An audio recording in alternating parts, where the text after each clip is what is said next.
Welcome into the Gramlich and McLean podcast, episode 264. Hard to believe. We are continuing our ACC Under Review series today with Boston College.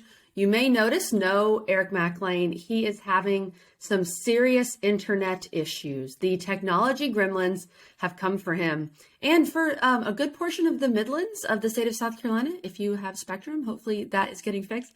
But he was able to join us for our interview with Jon Meterparel, the Boston College play-by-play voice of the Eagles for football and basketball. So Mac is on the interview, but just wanted to say where he is. The technology gremlins, I'm telling you, they are out to get him right now. So hopefully that gets fixed before we release our Virginia and Virginia Tech episodes next week. I know it will. This is our 12th ACC Under Review, Boston College. We've got Virginia and Virginia Tech remaining. We'll do those two next week, but it's been a really fun series. We appreciate the support on that. We appreciate the support from Rock'em Socks. We are giving away socks, of course, for Boston College fans. If you want to go check that out, go to Mac's Twitter page, at Eric McLean. All you have to do to enter is retweet, and they have a bunch of different unique designs for Boston College. And if you've missed any episodes of our ACC Under Review series, if you missed our very first episode, which was Florida State, all the way back, it seems, kind of the middle of January there. If you missed Clemson, if you missed North Carolina, if you missed Syracuse, any of those episodes, you can find them on Apple Podcasts, wherever you get your podcasts. You can also find them on our YouTube page. So go check out our YouTube page, Gramlich and McLean. Make sure you rate, review, subscribe, comment on those videos. We'd really appreciate that. But until then, until our next episode, we're going to get to Jon Meterparel of the Boston College Eagles talking about the 2022 season for BC, Zay Flowers' legacy. Where does BC go from here? What could 2023 look like? Let's take a look at Boston College with the voice of the Eagles, Jon Meterparel. Jon, thanks so much for hopping on with us and getting ready to talk about the BC Eagles. It's so interesting. I was kind of looking back at the expectations for this Boston College team, and they were relatively high. When you bring back Phil Dracovic, when you bring back Zay Flowers, everyone knew about some injuries on the O-line, and obviously you lose 5 starters, but people thought, okay, you could push past that. So just give us your overall view with those expectations in mind, kind of your overall thoughts on this 2022 season.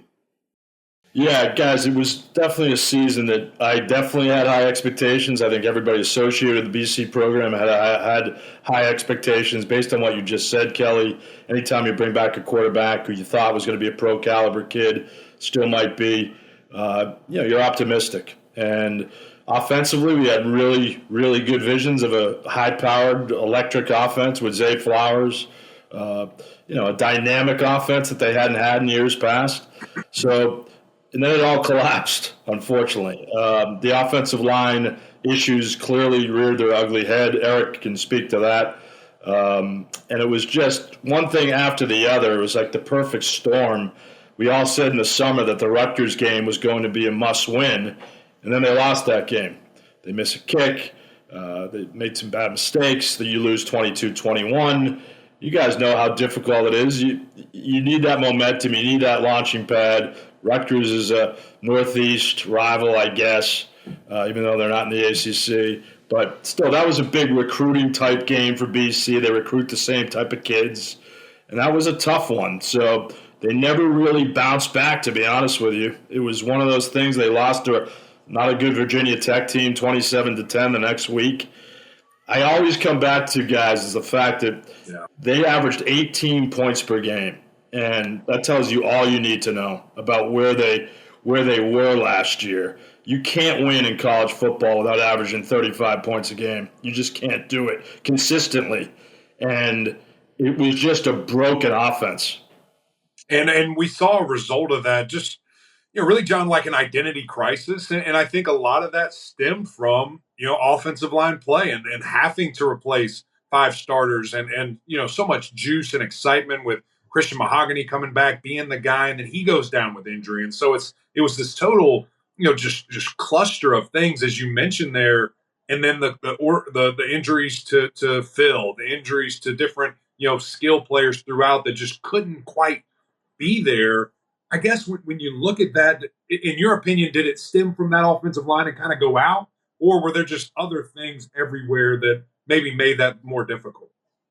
No, I think it definitely was the offensive line. It was a point where they had such an identity. Good word on your part. They had such an identity for many years under Steve Adazio, and you can go back to Tom O'Brien about running the football and being a team that can punch you in the mouth. You played against them, Eric. You knew that. Wasn't fun. Both on offense and defense, right? Tough kids. You knew what you were going to get. Yeah, they're going to throw the ball, but they're also going to grind it out. Big backs, A.J. Dillon, Andre Williams, those type of kids. And they didn't have that this year, but they also didn't have that the grit was lacking. You lose Mahogany, but you still have 4 other guys. And I think, in retrospect, maybe the portal might have been a good option last year. I'm sure they tried, but that didn't work. And you had to rely on young kids. So, and the good news is, moving forward to 2023, those young kids are going to be much better next year, including Drew Kendall, who is a freshman All-American, is a center. I think he could be one of the best centers in the league this year. So that's the good news. The bad news was it hurt you last year. And right now, John, BC's in an interesting spot because you fired Jon Meterparel after 1 year. You also part ways with the O-line coach, and I could try to say his last name. I'm actually going to try. Dave DeGuglielmo, I believe. Yeah, I mean, it's actually pretty phonetic when you look at it. Wow. So overall, I know you bring back Mahogany. I love seeing that video where he kind of gave the illusion he might leave, and he said, no, forget that. I'm coming back to Boston College. But I also saw Jeff Hafley on ACC Network talking about, we're looking to hire an OC. It's getting there where it's supposed to happen soon. Can you give us any insight on maybe what he's looking for at both of those positions, 2 of the most important coaching positions, especially the O-line coach at Boston College? Yeah, no, I think he's looking for – that's a good question. I think last year we thought McNulty and DeGuglielmo would be good fits. I think any offensive coordinator in the country would have had trouble, though, when you don't have an offensive line. Right. So I don't care who you're bringing in to coach that team. It could be Dante Scarnecchia, the former Patriots offensive line coach. I don't care who you have. It was just a collapse. So I think he's looking for – he always uses this word. We need to be dynamic. We need to be electrifying. We need to score points. Simple football hasn't really happened. So that's – I know his defensive philosophy. Offense, I think they've been searching a little bit the last couple of years. They have a drop-back kid this year in Moorhead. They have a kid he can sprint out too. He can play in the spread. Gives you a 6'6" element there. Big quarterback, can see the whole field, good arm. You lose Flowers.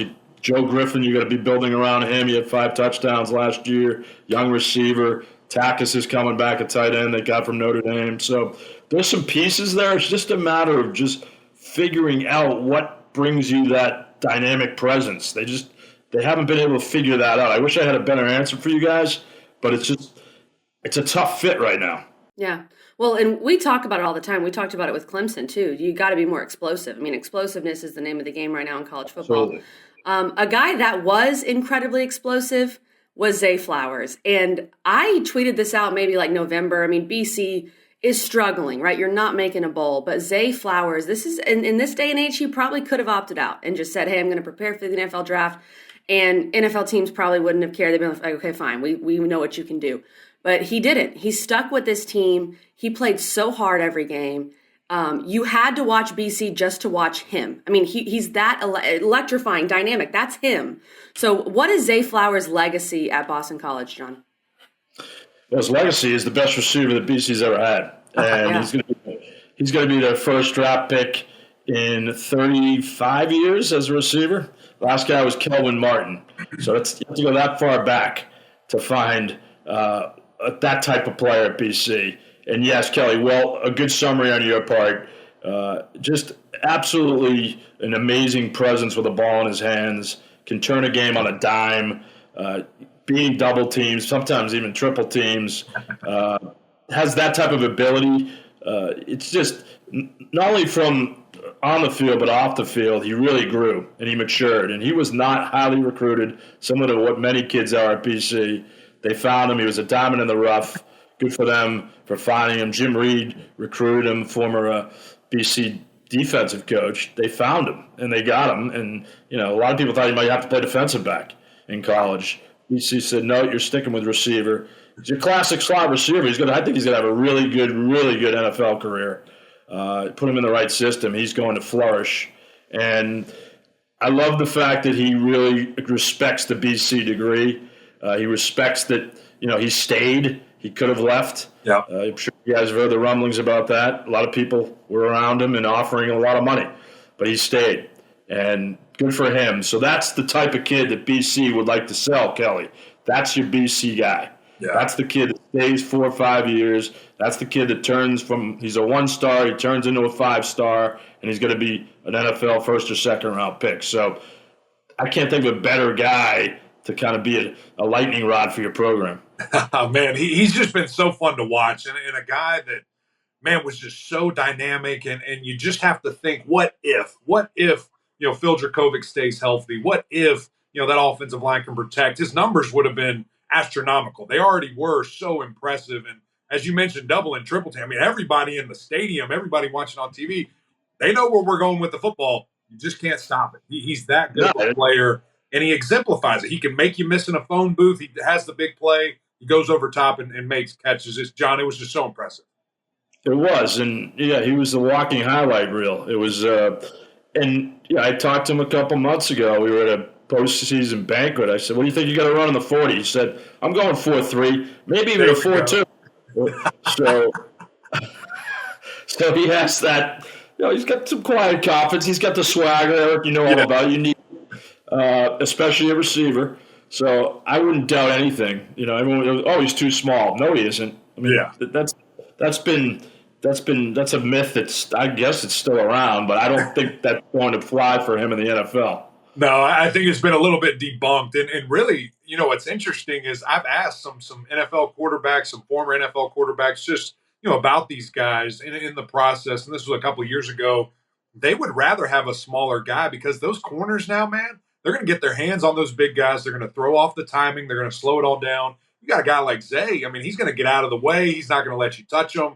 Just so elusive and quick, even in his route running. So I can't wait. The future, I think, is very bright, like you said. And Zay Flowers going to flourish wherever he goes. You mentioned Emmett Morehead a little bit previously. Want to dive into him just a little bit more because he's big, he's strong, has a rocket launcher of an arm. Really impressed with the things that we saw from him. What did, from your perspective, what did you see when he was, kind of forced into action with injury and maybe the leader that he became towards the end of the season? Yeah, I think you got to look at one game. You got to look at the NC State game, and that was the game that BC. They pulled out of a hat, 22-21. They drive down the field. No one expected them to win. You're going into Raleigh. You know how tough it is to win there. And he matured in that game. He really got better from the first quarter to the fourth quarter. He became a very confident quarterback. Now, he had his ups and downs like you're going to have in your first year. In the Notre Dame game, the team just didn't play well at all. Bad weather conditions. I don't think that was – you might want to throw that one out. I looked at that NC State game as saying, all right, this kid has it. It's just a matter of him developing, gaining more confidence, getting the right coaching. His arm is there. There's no question. It's a matter of just you need that. You got to have that solid offensive line in front of you, the stability up front, and you need a running game. Complementary football. You have to be complementary at BC. I know the running game's been de-emphasized, but you still need a hint of it. 63 yards a game on the ground last year. That's last in the country, guys. It's not going to do it. It's not going to do it. 63 yards. I couldn't even look at that number. So they scored 27 total touchdowns last year. So one thing about Moorhead, I talked to him too at the same banquet that Zay was at, and you look at him and you guys know, you could tell that they have kind of the it factor. Right. I got this factor. I'm okay. I could put together the 5-minute game-winning drive that we need. We're going to drive it down the field. I got it. I might throw a pick once in a while, but I'm going to come back and have a short memory. And figure it out. So I think he'll be able to do that, and I think he's going to have a good career. I agree. I was impressed with Emmett Morehead last year. Great size, can fit, I think, into whatever they want to do in terms of who they hire for that offensive system. I thought the Duke game, he was impressive as well, and the NC State game, that was huge. You bring up, not really scoring points. The defense also had some issues giving up points. Now, some of that was the turnover margin. BC lost 26 turnovers and only gained 14. That's not really on the defense overall. But what do you think was the biggest issue? I know that the run defense was really bad, but what do you think was the biggest issue for this BC defense this year? Yeah, I think it was just a product too. I mean, everybody blames injuries. They had some big ones. They lost a kid named Buzi Onwuku, who was really good at defensive line. He came back from an injury, then he got hurt again. I think you're looking at a situation where the depth was a problem. Young at some key spots, including linebacker. They've got to get better at linebacker. Such a fulcrum point of your defense, obviously. Yeah. They got to have a whole new secondary next year.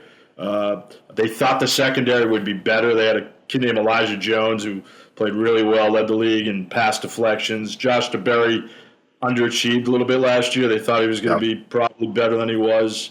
He's going in the portal. So Jeff Hapley, obviously, that's his defense. That's where he made his chops. I think he knows he's going. They have had trouble rushing the passer the last 3 years. Consistent pass rush, affect the pocket. This is the en vogue term. They haven't been able to do that. They've had spurts, but not enough. So.